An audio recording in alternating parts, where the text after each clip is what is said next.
या निपुण ब्लॉक या निपुण संकुल, इसकी अवधारणा क्या है? तो जैसे एक राष्ट्रव्यापी आंदोलन है निपुण भारत मिशन, निपुण भारत मिशन इस संदर्भ में सभी अवगत होंगे कि इसमें बाल वाटिका से कक्षा 1 तक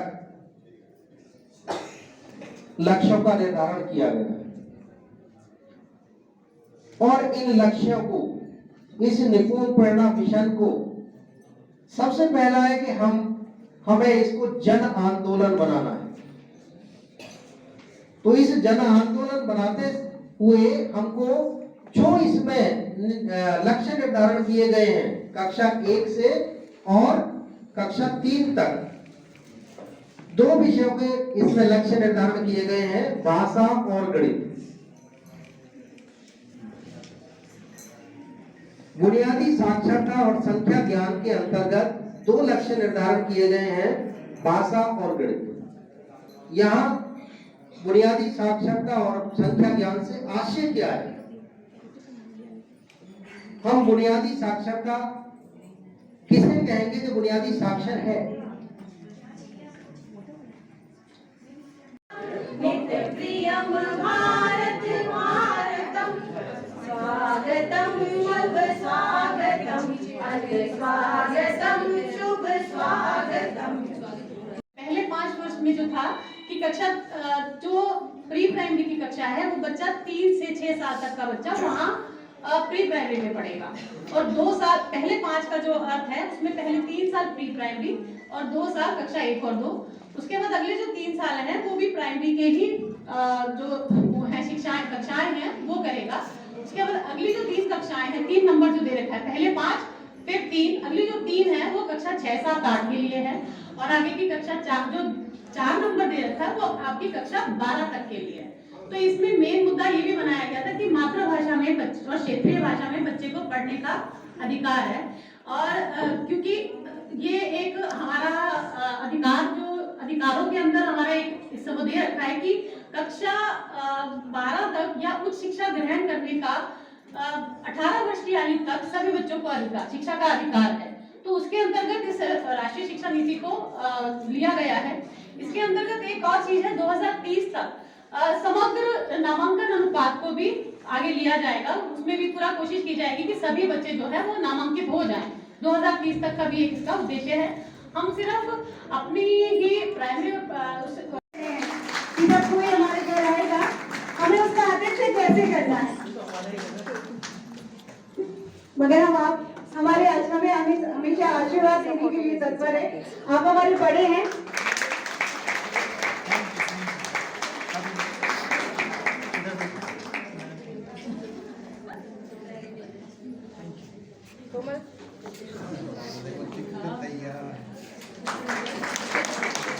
आप उनकी खुशी को देखिए।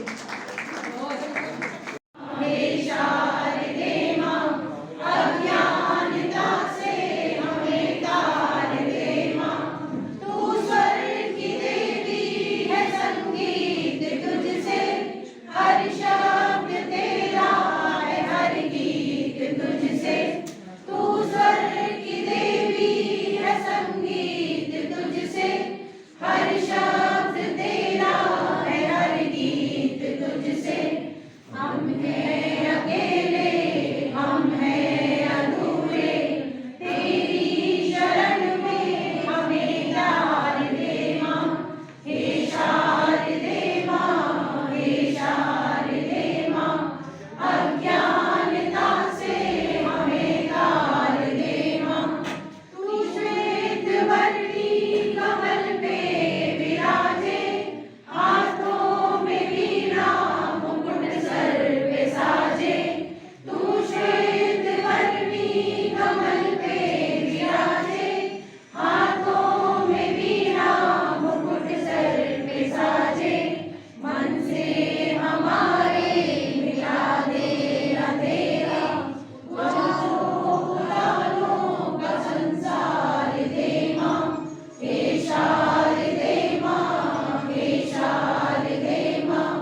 ये हमारे आंगन के फूल हैं और माँ सरस्वती इनसे ज्यादा खुश होंगी।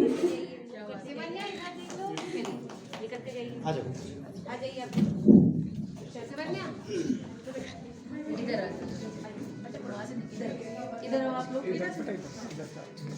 सभी लोगों का अनुभव रहा होगा, मुझे ये यकीन है, क्योंकि आंगनवाड़ी का मुख्य उद्देश्य जब हम देखते हैं कि क्या है हमारे विद्यालय में, क्या होना चाहिए।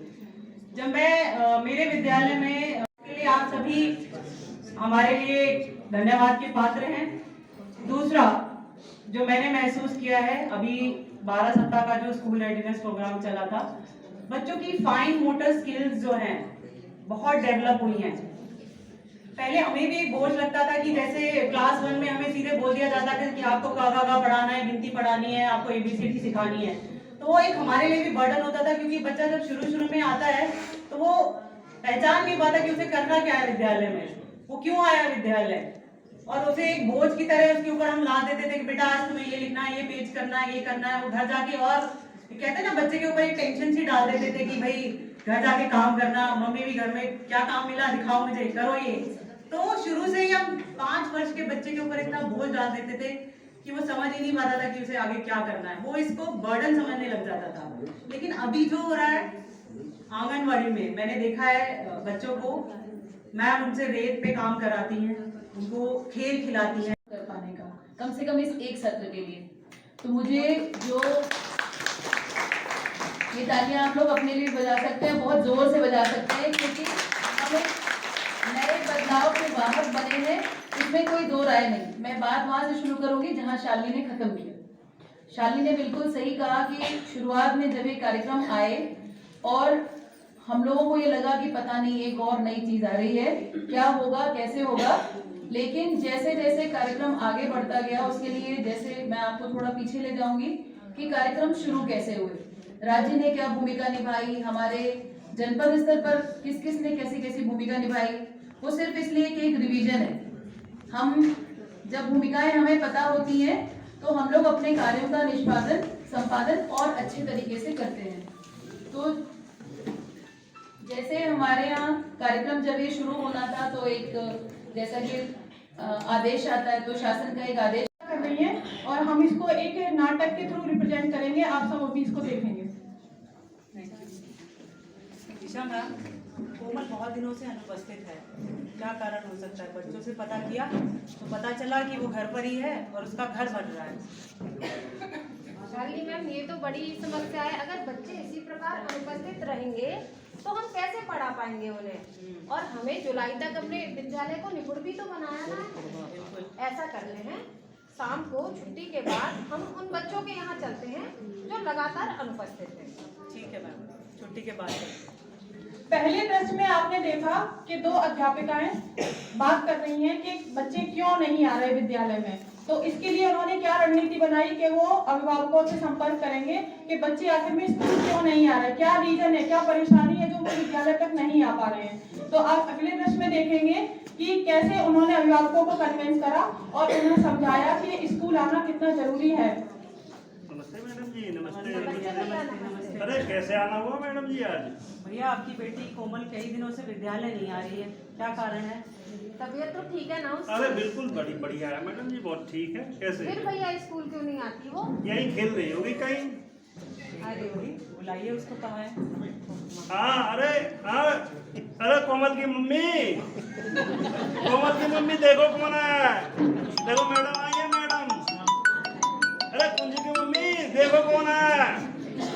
क्यों चिल्ला रही हो सुबह सुबह? पूरा दिन मैं काम करती रहूं और तुम ये कर दे वो कर दे, अब क्या आ गया? अरे ये देखिए मैडम आई है मैडम जो। नमस्ते मैडम। बैठा। नमस्ते। कैसे आना हुआ मैडम जी आज हमारे घर में? बहन जी, आपकी बेटी कोमल बहुत दिन से स्कूल नहीं आ रही है, तो इसी का पता करने आए हैं कि वो स्कूल क्यों नहीं आ रही है। मैम बस कुछ नहीं है, ऐसी खेलती रहती है पूरे दिन। अभी छोटी बालक है, अपना यूँ ही काम अपना खेलती रहती है। अब आपको पता दिख ही रहा है मैम जी, हमारे घर में काम चल रहा है तो हम लोग काम में लगे रहते हैं और वो अपना यूँ ही टाइम पास करती रहती है, थोड़ा खेलती रहती है। भैया, बच्चा स्कूल नहीं आएगा तो पढ़ाई कैसे करेगा? पढ़ाई नहीं करेगा तो कैसे सीख पाएगा लिखना? मैडम जी पढ़ लेगी, अभी तो छोटी है, अभी तो 6 साल की भी 7 साल की भी नहीं हुई। पढ़ ले, कौन सा बोर्ड का पेपर है मैडम जी, पढ़ लेगी धीरे धीरे सीख जाएगी सब, सीख मैडम जाएगी। जी मैं तो इनसे कहूँ छोटा बालक है, पर ये मोबाइल हो रहे हैं, क्या सीख जाएगी?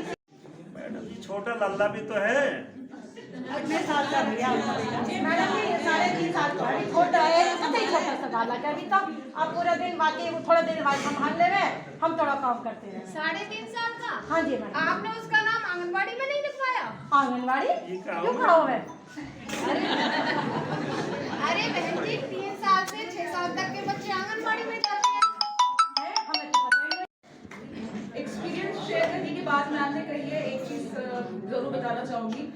जब स्कूल रेडीनेस कैंपेन चल रहा था शुरुआती दौर में, क्योंकि जब भी कोई नई चीज आती है तो आप उसको एक्सेप्ट करने के लिए रेडी नहीं होते हैं। और ऐसा ही हाल हम मतलब शिक्षकों का भी था कि हर बार मैम कुछ नया ले आते हैं, हर 15 दिन में कुछ नई एक्टिविटीज आ जाती है, कुछ नया लक्ष्य आ जाता है, हम कब तक क्या क्या करें। ये बात आपकी एकदम ठीक है, क्योंकि हर 15 दिन, महीने भर या साल भर में कुछ ना कुछ बदलाव हो रहे हैं, और ये बदलाव हो रहे हैं बच्चों के लिए। और बच्चों में बदलाव अगर आप देखना चाहते हैं, उनकी बुनियादी शिक्षा को मजबूत करना चाहते हैं, तो उससे पहले हमें मजबूत होना होगा। एक शिक्षक के तौर पर हमें वो जानकारी लेनी होगी कि जो हमारे बचपन में हमारी शिक्षा अध्यापक भाई पहले जो अध्यापिका है और मेरी कार्यकर्त्री यहाँ आई हुई है, सबका दिल से धन्यवाद करूंगी। मैं इतने अच्छे तरीके से यहाँ मुझे इतना अच्छा लगा कि मैं कह नहीं सकती, मेरे पास शब्द नहीं है। मुझे बहुत हर एक्टिविटी बहुत अच्छी लगी। जॉब करना एक अलग बात है कि जॉब में वहाँ जाना है, अधिकारी ने भेज दिया, लेकिन मैं दिल से चाह रही थी, परसों मैं दिल से सोच रही थी, बहुत दिन से ऐसी एक्टिविटी नहीं हुई जिसमें हमारा शिक्षा विभाग और हमारी वर्कर्स का एक साथ बैठकर कोई भी ऐसी बैठक या कोई भी ऐसी गतिविधि हो जो एक साथ बाहर के बात और मेरी सुन ली कि मुझे कल ही मैडम का फोन आया और मुझे बहुत अच्छा लगा। उन्होंने मुझे पूछा कि आप सम्मानित के लिए कुछ वर्करों के नाम दे दीजिए। मुझे इतना अच्छा लगा, मैंने अपनी वर्करों के नाम दिए और मैंने ये भी पूछा कि मैडम कितनी वर्करों के नाम दे दूँ, तो उन्होंने कहा कि बात तो केवल न्याय पंचायत से एक का। झोपड़ी में सो रहे थे,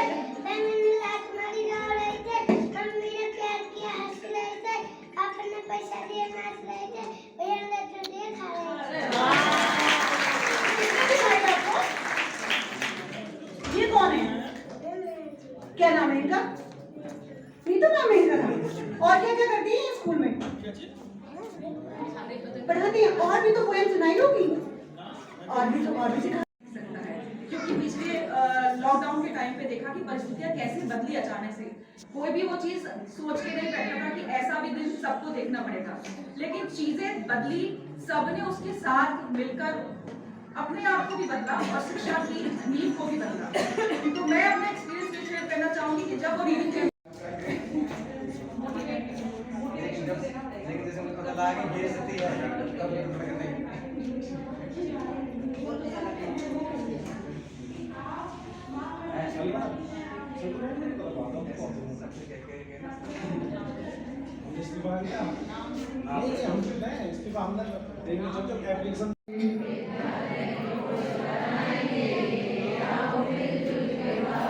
संकुल निपुण बनाएंगे, आओ मिलजुल कर भाई।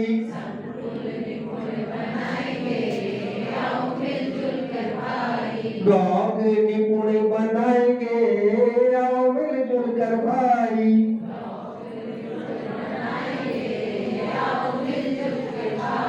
जनपद निपुण बनाएंगे, आओ मिलजुल कर भाई।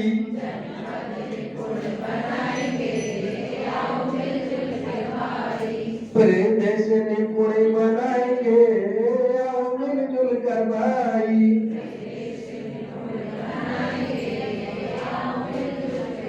तो आज इस कसम के साथ हम जाएंगे, उससे पहले अभी तक शिक्षक बच्चों की तकदीर बदल रहा था, अब क्या है बच्चे शिक्षक की तकदीर बदलने वाले होते हैं। साथ ही साथ अगर बच्चे ना हों तो मैं समझता हूँ कि हम स्कूल में बैठकर शायद एक दिन भी बड़ी मुश्किल से काट पाएंगे। स्कूल हमें काटने के लिए दौड़ पड़ता है।